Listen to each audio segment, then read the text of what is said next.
दोस्तों, मेरा नाम राशिद ज़हीर है और आप देख रहे हैं मेरा न्यूज़ चैनल जिसका नाम है राशिद ज़हीर ऑफिशियल 2। आपसे गुजारिश है चैनल को सब्सक्राइब ज़रूर कर लें।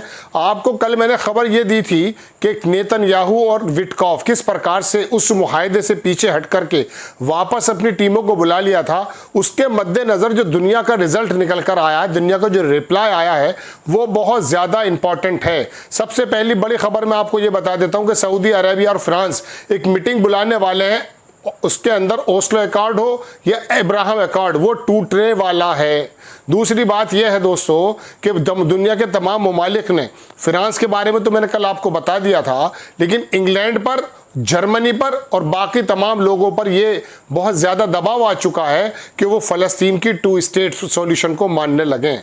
कल मैंने आपको खबर बताई थी कि जो डिप्लोमेट्स हैं इंग्लैंड के, उन्होंने लेटर लिखा था, लेकिन अब खबर यह है दोस्तों कि इंग्लैंड के 100 ऐसे एमपीज़ हैं जिन्होंने स्टारमर से कहा कि फ़ौरन आप 2 स्टेट सॉल्यूशन को, जो यानी कि फ़लस्तीन के वजूद को स्वीकार कर लें।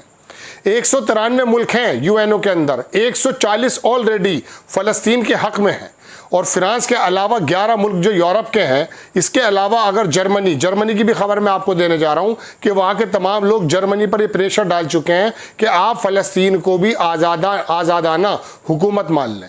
नेतन्याहू और अमेरिका इस बात से बहुत ज़्यादा नाखुश नज़र आ रहे हैं कि आखिरकार दुनिया का ये रवैया क्या नज़र आया।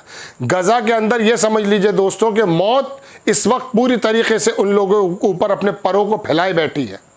बच्चे और महिलाएं भूख से मर चुके हैं, 127 की तादाद तो कल तक थी और मालूम नहीं। और दूसरी बात यह है कि ये जो भुखमरी के हालात हैं, वह जॉर्डन की तरफ से ऐलान हुआ और इसराइल भी बता रहा है कि हमने एयर के ज़रिए से कुछ इमदाद को फेंकने की बात की गई है। आज भी अगर उन्हें आप खाना पहुंचा देते हैं तो बच्चों के अंदर जो कमज़ोरी आ जाएगी, जो बीमारियां आ जाएंगी, वो हमेशा के लिए उनके अंदर कायम रह जाएंगी, अपने पैरों पे खड़े नहीं हो पाएंगे। दूसरी खबर मैं आपको दोस्तों ये बताता हूं कि चीन की तरफ से यह आया कि इसके अलावा कोई और सॉल्यूशन ही नहीं है कि फ़लस्तीन की रियासत को अलग अलग तस्लीम किया जाए। इसकी वजह से इसराइल और अमेरिका बड़ा परेशान है। लेकिन ट्रंप 4 दिन की छुट्टी पे स्कॉटलैंड आ गए। स्कॉटलैंड में मैं आपको बता दूं कि ट्रंप की जो वालिदा मोहतरमा थी वो स्कॉटलैंड से ही माइग्रेट होकर के अमेरिका आई थी और उनका आबाई मुल्क जो है वो स्कॉटलैंड है। स्कॉटलैंड के अंदर एक नई बात ये निकल कर आई है दोस्तों कि वहाँ पर एक सर्वे हुआ। उस सर्वे के अनुसार ये बताया जा रहा है कि ट्रंप के हर 10 में से 7 आदमी ट्रंप को नापसंद करते हैं। अब ऐसे समय में स्कॉटलैंड इंग्लैंड अलग अलग मत मानिए। इंग्लैंड पर जब ये जोर है कि फ़लस्तीन को बिल्कुल अलग से रियासत मान लिया जाए, तो ट्रंप के सामने स्टारमर क्या करके छोड़ेंगे। कुछ और खबरें हैं, लेकिन इससे बड़ी 2 खबरें मैं आपको और बताने जा रहा हूँ। एक का इशारा तो मैंने आपको कल दे ही दिया था। हमास ने इस बात का जिक्र ही नहीं किया कि बातचीत अलग हो गई है। हमास तो कह रहा कि हमारी बातचीत बराबर जो है पाइपलाइन में है, हमारी बातचीत चल रही है। हमास ने इस बात को इनकार ही नहीं किया। और एक बहुत बड़ा खुलासा मैं आपको करने जा रहा हूं बलूचिस्तान को लेकर के। आप मेरे साथ कुछ देर बने रहिए, मैं आपको तमाम खबरें रिमाइंड करा देता हूं। कुछ खबरें ऐसी भी हैं जो मैंने आपको कल बताई थी, लेकिन उसकी वजाहत मैं अब आपको कर रहा हूं चूंकि उसके अखबारी शवाहिद मेरे हाथ में आ गए। सबसे पहली खबर मेरे हाथ में ये आई है चाइना की तरफ से, जो मैंने अभी आपके सामने अर्ज की है। ग्लोबल टाइम्स, सबसे बड़ा अखबार चीन का, इसमें कहते हैं यह है वहां के जो विदेश मंत्री हैं कि 2 स्टेट सॉल्यूशन जो है वो बाकी रहेगा, ओनली वाइबल पैथ, ये अकेला रास्ता है जो रिजोल्यूशन को जाता है, जो सॉल्यूशन को जाता है। चाइनीज के जो फॉरेन मिनिस्टर हैं उन्होंने मैक्रोन के अनाउंसमेंट के बारे में कहा कि रिकॉग्नाइज जो वो कर रहे हैं पैलेस्टीनियन स्टेट इन सितंबर, उसको उन्होंने बाकायदा वो भी किया और ख़ुद भी उसके बारे में वो आकर के खड़े हो गए। अब आपको दोस्तों मैं दूसरी खबरें दिखाता हूँ। मैं बता ही रहा हूँ कि कई सारी खबरें एक्चुअली कल वाली से ही जुड़ी हुई हैं, लेकिन आप मेरे साथ बने रहिए। ये बराक रेविड है। ये कौन है? Israel will now allow Arab countries to resume air drops of food into Gaza. Israel जो है कुछ अरब कंट्रीज यानी कि जॉर्डन वगैरह को कह रहा है कि हम अलाउ करेंगे, जब इनको पता चल गया कि दुनिया इनके खिलाफ आकर के खड़ी हो गई है। इसको छोड़ दीजिए, अब आप खबर देखें। ये टाइम्स ऑफ इसराइल की खबर है।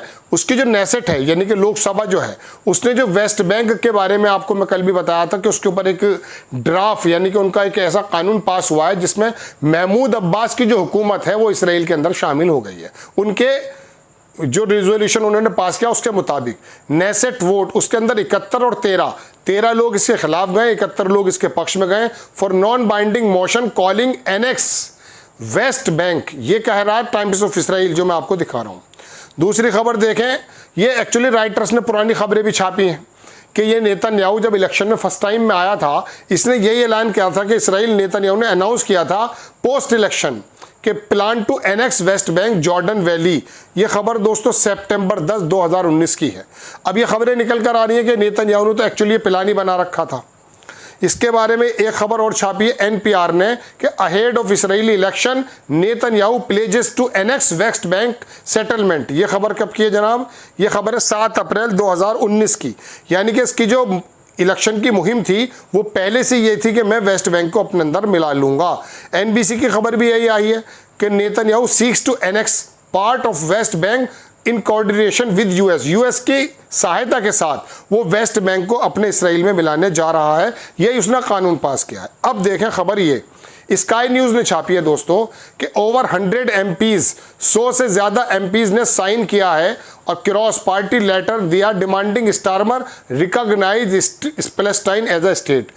पैलेस्तीन को एक स्टेट की तरह रिकॉग्नाइज करने के लिए 100 से ज़्यादा एमपी उन्होंने स्टारमर से कहा, अपने प्राइम मिनिस्टर से, कि आप इसको फौरन कीजिए, ये होने वाला भी है। बीबीसी ने छापा कि स्टारमर अंडर प्रेशर, स्टारमर जो है वो बहुत अंडर प्रेशर में आ गए टू रिकॉग्नाइज पैलेस्टीनियन स्टेटहुड। अब आ जाइए जनाब मन, ब्लूमबर्ग की खबर दिखाता हूं आपको कि यूके की जो कैबिनेट है उसने पूरी तरह से पुश कर दिया स्टारमर को over the banking of the Palestinian state. ये आज के ताज़ा खबरें हैं। अब आप देखें यरूशलेम पोस्ट, इसराइल का अखबार है, इसने कहा कि जर्मनी का जो बंदे हैं वो भी दरअसल फेस कर रहा है pressure to toughen Israel stance after abstaining from the coalition letter. वो भी, उस पर भी ये जोर है, क्योंकि ये बंदा जो है जर्मन का जो चांसलर है, इसके जो पार्टी के लोग हैं वो बहुत ज़्यादा खिलाफ है इसराइल के, और उन्होंने जोर दिया कि आप इसको कबूल करें। ये मैंने आपको खबर दिखा दी दोस्तों। अब मैं आपको कुछ और बताना चाहता हूँ। ये खबर है दरअसल अभी जो मैंने आपके सामने अर्ज़ किया था कि ये देखें आप खबर, 3 लोगों की फ़ोन पर बात हुई है फ़लस्तीन के अलग स्टेट को लेकर के। खबर है वॉशिंगटन पोस्ट की, आपकी स्क्रीन पर है कि UK, French and German leaders hold a call on Gaza after Macron back Palestinian state. जब मैक्रोन ने कहा है कि फ़लस्तीन की स्टेट को मैं रिकॉग्नाइज कर रहा हूँ, इसके बाद 3 लोगों की, मैक्रोन की, स्टारमर की और जर्मनी के लोगों की फ़ोन कॉल आपस में हुई है। मुश्तरका कॉल है और मशवरा कर रहे हैं। ये 5 में से आप समझ लीजिए कि चाइना के बारे में तो मैं शुरू में आपको बता ही चुका हूँ, फ्रांस आ चुका है, इंग्लैंड आ चुका है, रशिया मना नहीं करेगा, खाली अकेला अमेरिका रह जाएगा। यानी कि वो 5 मुल्क जो यूएन के अंदर और जो बाकायदा ऐसी हैसियत रखते हैं कि इनके बिना वीटो हो जाती है, कोई एक भी बंदा एब्सेंट अगर हो जाता है, इनमें से 4 लोग, तो अमेरिका की मजबूरी हो जाती है। लेकिन खैर वो वहाँ पर मौजूद हैं, मैंने जैसा आपसे कहा।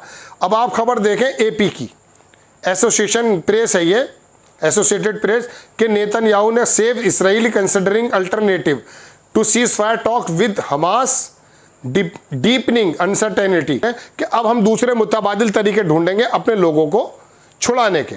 ट्रंप ने भी कह दिया है विटकॉफ के बाद। तो अब ये इन लोगों के मुतबादिल क्या तरीके हो सकते हैं ये तो मालूम नहीं, लेकिन मैं आपको 2 खबरें और बता रहा हूँ दोस्तों। वो खबर क्या है? वो खबर ये है, मैंने आपको कहा था कि वो ये लोग चाहते हैं कि आप पूरा का पूरा विड्रॉल कर लें। 200 लोगों की लिस्ट दी थी दरअसल हमास के लोगों ने, 125 लोगों को छोड़ने के लिए राजी था, 200 के लिए राजी नहीं था इसराइल। उसके अंदर मरवान बरगूती वगैरह तमाम वो लोग थे। इसी बात को लेकर के ये बात ख़त्म हुई है और बिना दोहा आए हुआ यूं है कि जो विटकॉफ है वो वापस चले गए और इल्ज़ाम लगा दिया हमास के लोगों पे। हमास ने इसके बारे में जवाब ही नहीं दिया, उसने कहा हमारी तो बातचीत चल रही है। ये लोग खुद ही इस चीज़ से वापस जाना चाहते हैं अब और अल्टरनेट तरीके ढूंढ रहे हैं।